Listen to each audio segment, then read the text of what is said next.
USA 2024 elections. Trump's the winner.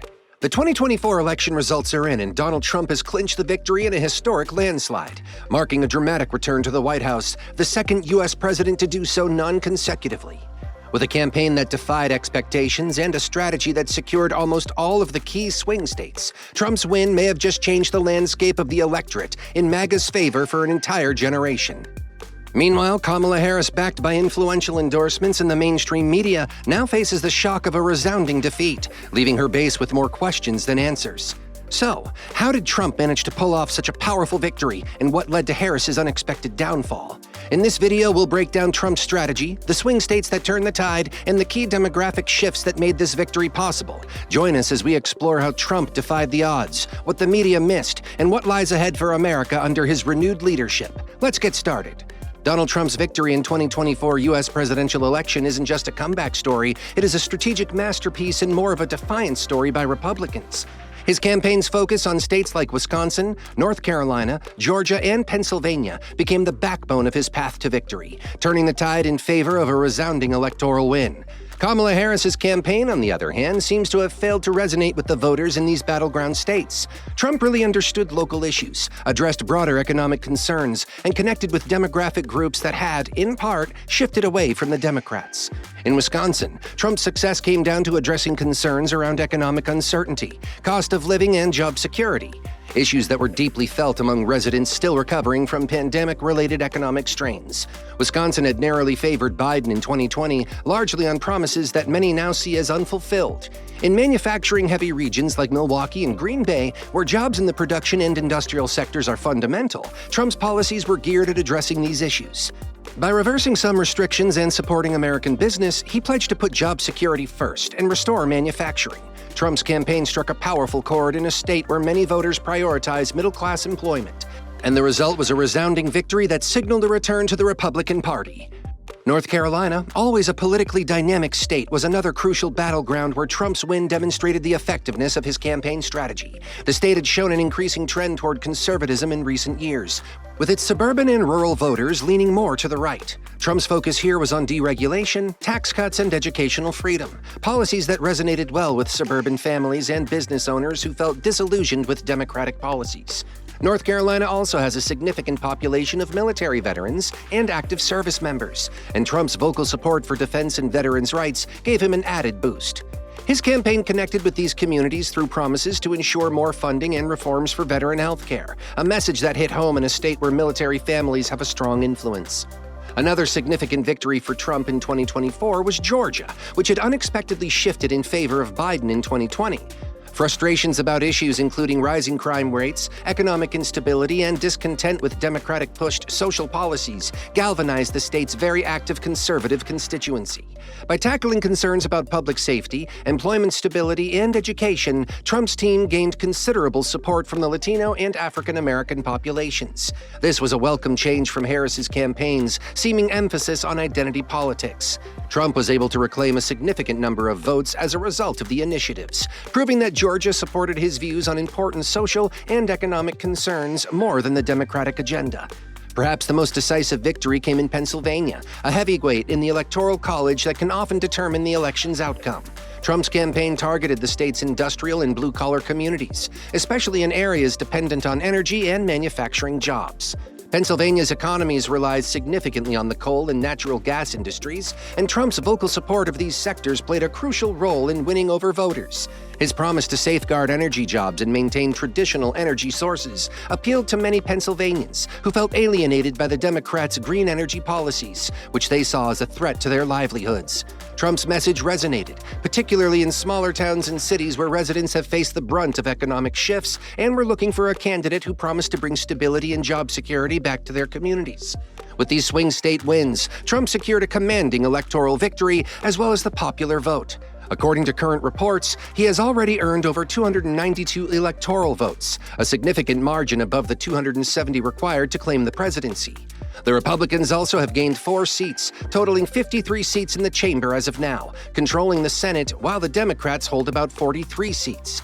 The U.S. House of Representatives remains uncalled, with several races still too close to declare a definitive majority.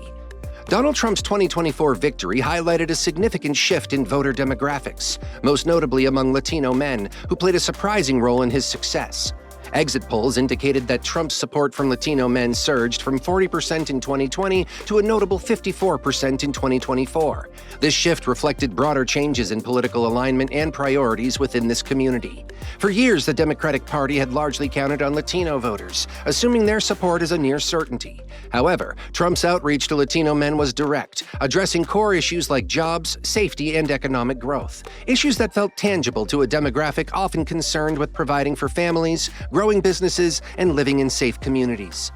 Many Latino men, particularly those in key states such as Texas, Florida, and Arizona, were drawn to Trump's message of economic empowerment and deregulation. His policies prioritized job creation in fields that employed many Latino workers, from construction to small businesses.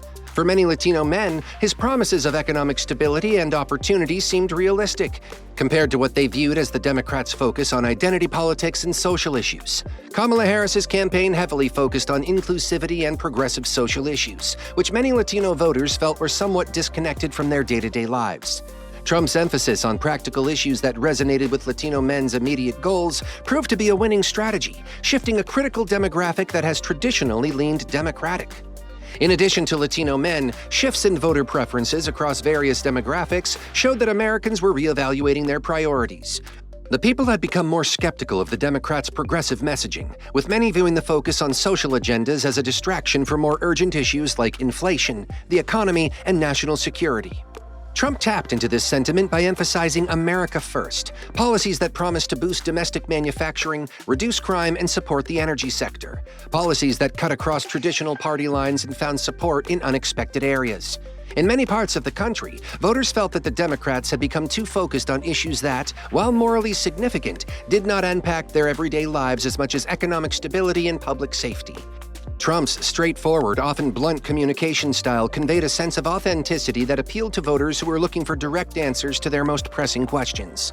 Harris's campaign also seemed to overestimate the support she would receive from specific demographics, most notably Indian Americans. Although she made history as the first major candidate of Indian descent, her campaign's reliance on identity politics left a mixed impression. While there's no doubt that her heritage was celebrated by many, Harris's team appeared to assume that Indian Americans, a demographic that represents just 1.35% of the U.S. population, would uniformly rally behind her. This assumption overlooked the diversity within the community and underestimated the political independence of Indian American voters, many of whom prioritize issues such as economic stability, education, and healthcare over heritage-based appeal. The over-reliance on the Indian American vote was part of a broader strategy to appeal to specific identity groups, but it seemed to backfire when these groups didn't respond as uniformly as Harris's team had anticipated. Many Indian American voters saw her focus on cultural heritage as a superficial attempt to win support without addressing their deeper concerns. Additionally, the notion that heritage alone will win them votes overlooked the reality that this group, like all others, is composed of people with a range of political beliefs, socioeconomic origins, and goals. In contrast, Trump's strategy did not aim to appeal to heritage-based identities. Rather, he used promises of less taxes, less regulation, and economic growth to win over Indian American professionals and business owners. He was able to establish a connection with a segment of Indian American voters that preferred practical fixes above symbolic representation because of this strategy. Now, just a day before the U.S. presidential election, influential podcaster Joe Rogan publicly endorsed Donald Trump for president. This endorsement came during Rogan's promotion of an interview with Elon Musk on his podcast, The Joe Rogan Experience. Rogan stated that Musk presented a compelling case for supporting Trump, leading him to declare his support for the former president. Rogan's podcast has grown to be a major media force because of its varied guest list and in-depth conversations. Rogan's decision to support Trump appealed to his audience, many of whom identify with anti-establishment and anti-woke narratives. Swing voters, according to analyses, had a more positive opinion of Trump after his interview with Rogan, calling him thoughtful and wise. Rogan's demanding but kind interviewing technique supported this impression by enabling Trump to express his opinions in a less combative environment than traditional media. Rogan's endorsement received a lot of media attention, with the episode reportedly receiving over 45 million views on YouTube alone. Rogan's podcast boasts a large following, including 14.5 million followers on Spotify and 17.5 million subscribers on YouTube. Many media outlets covered the endorsement, emphasizing how it might affect the outcome of the election. Rogan's support ultimately influenced voters who were still on the fence, according to some analysts, especially in groups where Trump needed to increase support. Trump and Rogan's supporters rejoiced over the endorsement, seeing it as a confirmation of their beliefs. They viewed Rogan's backing as a boon of Trump's campaign and valued his readiness to question conventional wisdom. On the other hand, detractors voiced worries that the endorsement may further polarize the electorate and validate divisive opinions. Given his history of controversial statements, others contended that Rogan's platform shouldn't be utilized to sway political outcomes. However, the endorsement's timing and content made sure it garnered a lot of attention and sparked intense responses from both supporters and detractors. This evolution demonstrated how non-traditional media personalities are increasingly influencing political debate and results. Now, as expected, the mainstream media faced a serious miscalculation regarding Donald Trump's candidacy, as they largely underestimated his appeal and dismissed his chances of a comeback. Over the past few years, many outlets have portrayed Trump as a figure who has lost significant relevance after his 2020 defeat. Pundits framed him as a divisive candidate with little likelihood of regaining the momentum needed to win a second term. This narrative permeated much of the mainstream coverage, with major networks emphasizing every misstep while amplifying Harris's campaign as a more electable and forward-looking choice. Yet this one-sided portrayal ignored Trump's real appeal to many Americans, ultimately backfiring on media outlets that failed to grasp his enduring influence. The mainstream media's approach was rooted in a firm belief that Trump's base had either shrunk or lost its enthusiasm after his previous loss. Rather than treating him as a serious contender, media coverage painted him as a villain, a threat to America, suggesting that his brand of populism was no longer viable in the new America. Opinion pieces and editorials repeatedly cast doubt on Trump's viability, focusing on his polarizing style, past controversies, and legal troubles. However, by focusing on these points almost obsessively, the media missed the bigger picture of his widespread support, especially among voters concerned with issues like economic security and national pride. Trump's message on these core issues continued to resonate with millions, who felt their concerns had been ignored by mainstream media outlets that seemed more interested in ideological debates than in reporting on real voter concerns. The consequences of this media misjudgment were profound. By underestimating Trump's chances and treating Harris as the presumptive victor, outlets set up a narrative that left many voters feeling alienated and dismissed. However, they could see that the issues Trump addressed, jobs, inflation, and security, were front and center for much of the country, even if they weren't in the media. This disconnect created resentment and distrust toward major news sources, as many Americans felt that their perspectives were either ignored or misrepresented. Trump's campaign capitalized on this mistrust, and his support grew steadily. Ironically, the very same dismissive coverage that was meant to marginalize Trump's candidacy ultimately fueled his narrative of being the people's candidate, fighting against a biased media elite. Another notable miscalculation by the media was their reliance on celebrity endorsements and influencer support for Kamala Harris. Harris received public backing from well-known celebrities, including artists and social media influencers, in what was portrayed as a grassroots demonstration.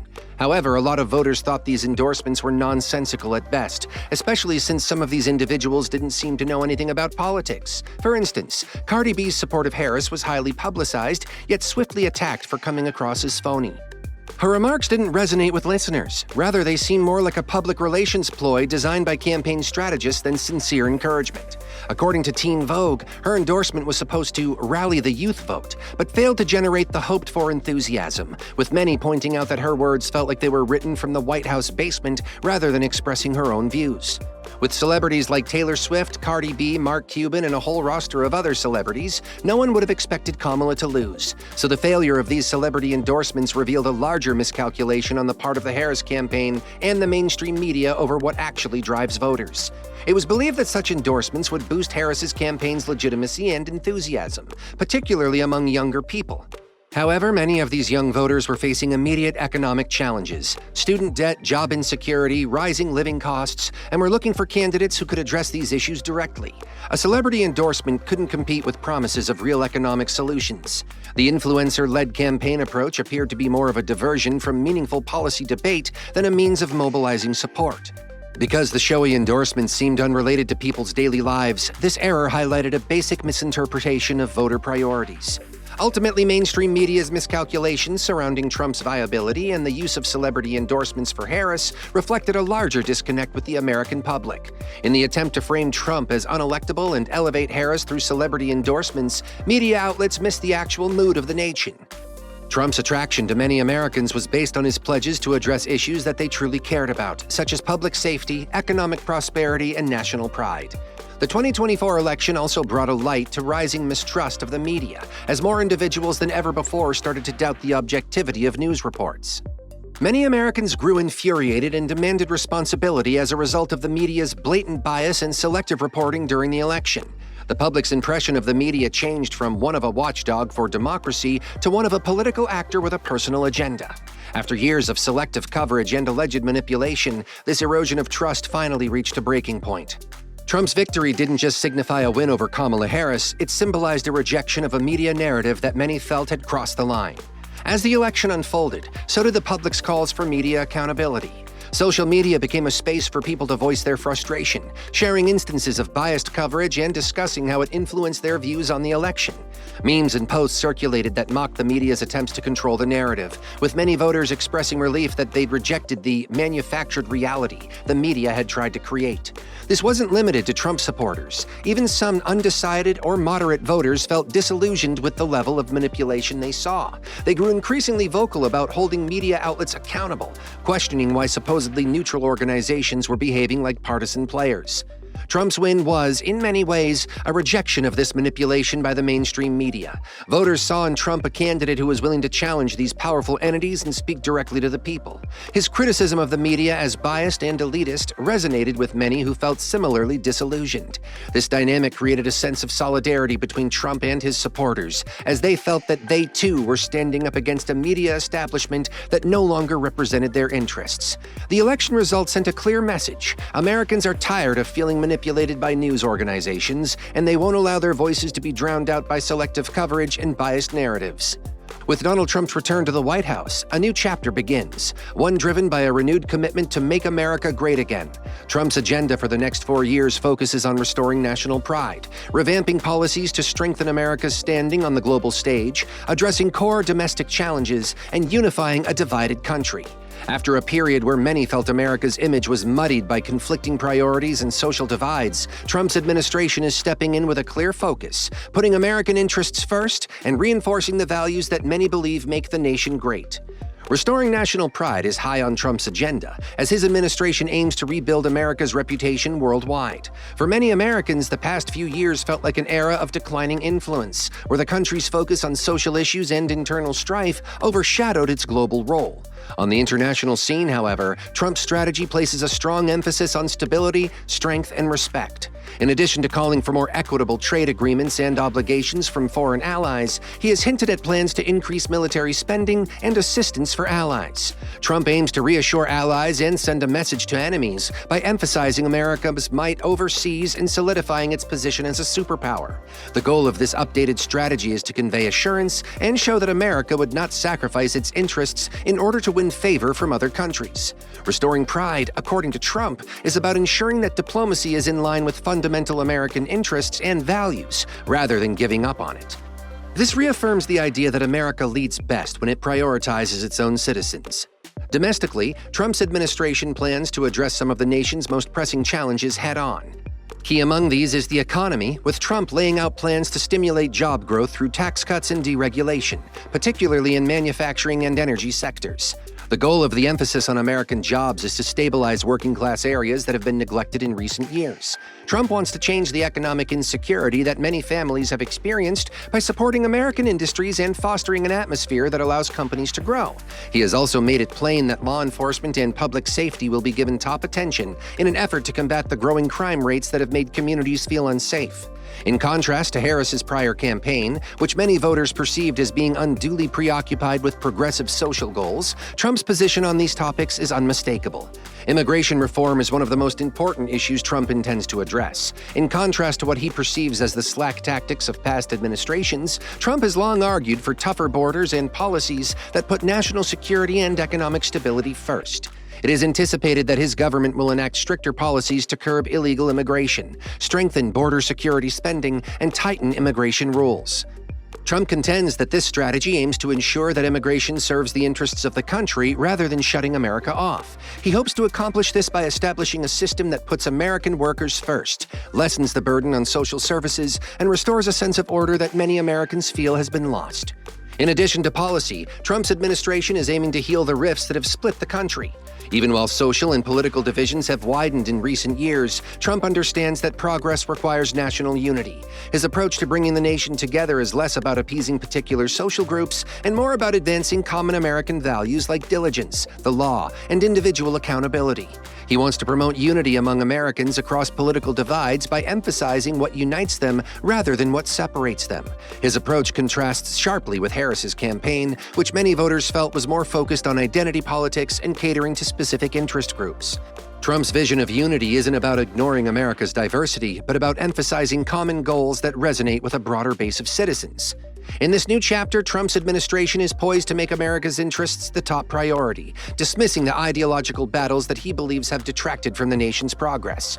His emphasis on practical, people-first policies resonates with a large segment of Americans who feel left out by previous administrations that seemed more focused on abstract social issues. For Trump and his supporters, the goal is simple: restore America's sense of pride, address its core challenges, and foster unity by focusing on shared values. His victory symbolizes a return to these principles, marking a clear shift from the previous administration's approach and setting a course aimed at reestablishing America's greatness.